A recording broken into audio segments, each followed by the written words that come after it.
welcome to the video. For this one, got the Pulsar generator out here.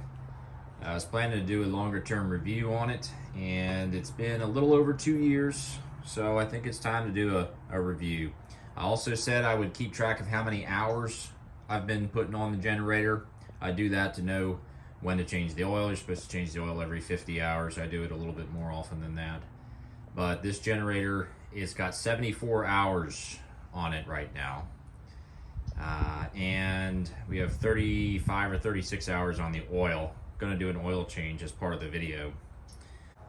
Talking points for the video is how's the reliability, what are some things that I've done with the generator, and how's the fuel efficiency. Well, let's first start off by just summarizing what kind of product this is. This is 1800 running watts, 2300 starting watts. This is like a budget brand generator, but from what I've heard, this generator shares the same engine with a lot of the more expensive brands.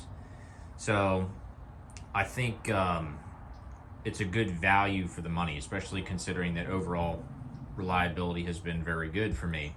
I've had no issues to speak of as far as the generator's functionality. What are some things that I've done with the generators, things that I've used it for?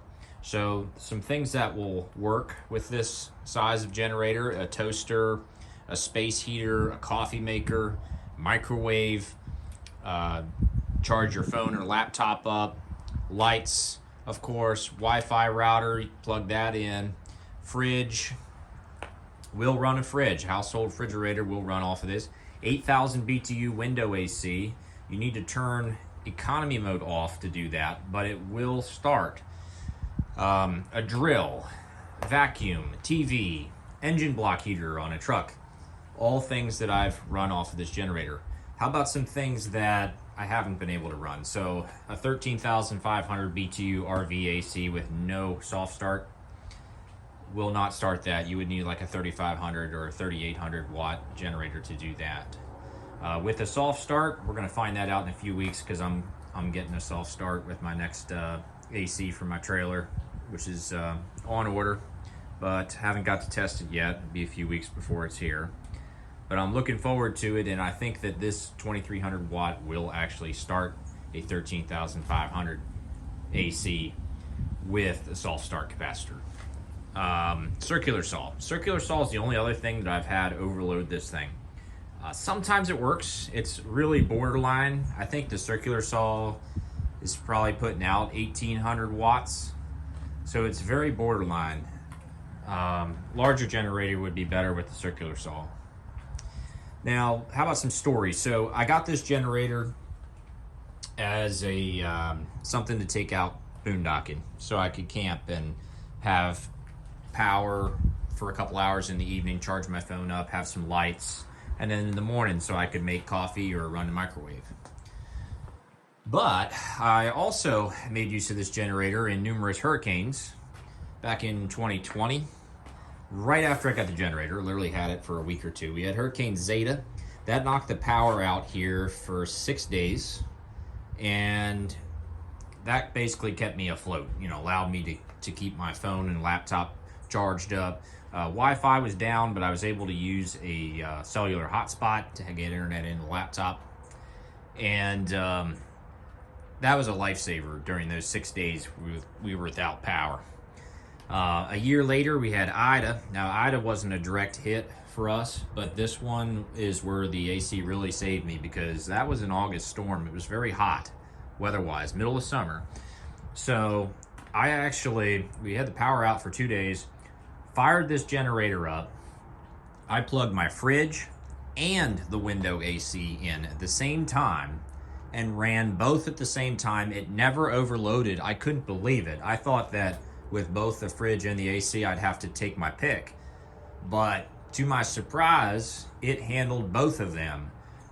Economy mode off, of course, but it did quite well. And I imagine that if both the AC compressor and the fridge compressor both decided to start at the exact same moment, maybe it would overload.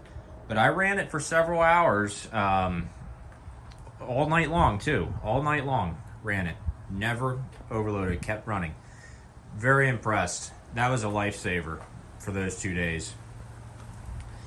How about fuel efficiency on the generator? So I did a fuel efficiency test last winter. It was a cold day, and so I fired the generator up, and I took the cable upstairs and I plugged it into my space heater. And I set the space heater to the 750 watt setting, which is the lower setting. And I filled the generator all the way up to the top. It's got a 1.2 gallon tank. And right on the nose, the generator shuts down after 7 hours. So that's pretty good, I think. Generator able to run that space heater for 7 hours on roughly a gallon of fuel. It's a lighter load, 750 watts, definitely not even half of the generator's capacity. But I was pretty impressed with it. When we had those hurricanes, everyone around here was, they had their big old generators that are probably going through a gallon every 2 or 3 hours. And I'm over here with my little fuel efficient one going through a gallon every 7 hours. It's pretty awesome. So I do miss and could use the capacity of a 3500 watt, but this 2300 is punching above its weight, and I'm generally pretty happy with it. So that is going to be my review of the Pulsar 2300. All right, here we go with the oil change. Phillips screwdriver here. 4 bolts, 4 screws, I should say, all the way around the outside. A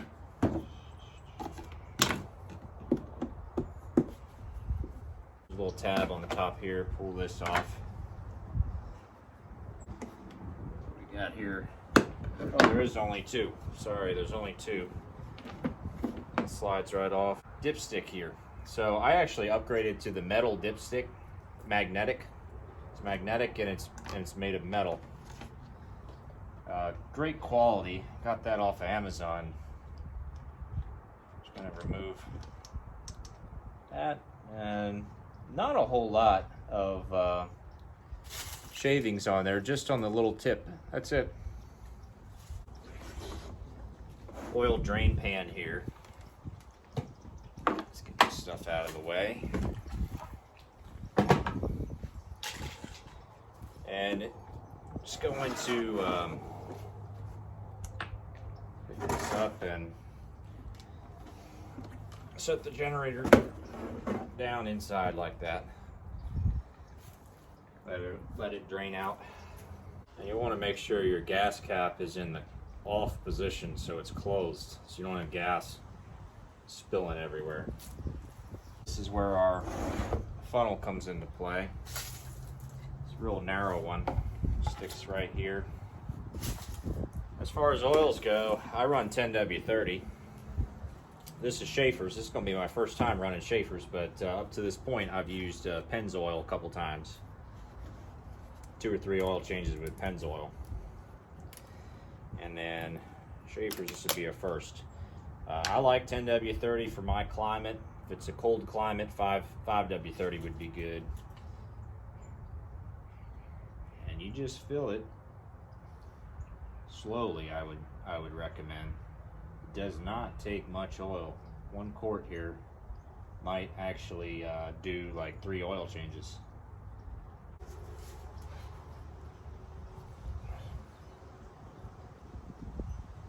It took just under half a quart, not quite half a quart. So solid two oil changes with a little bit left over. Reinstall dipstick. What I like to do is fire the generator up and let it run for a few minutes with fresh oil.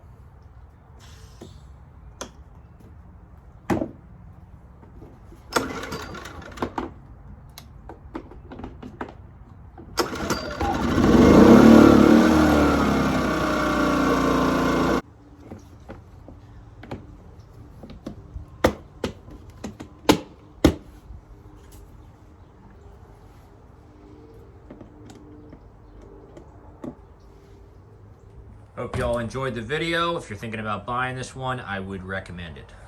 Y'all have a good one. I'll see you next time.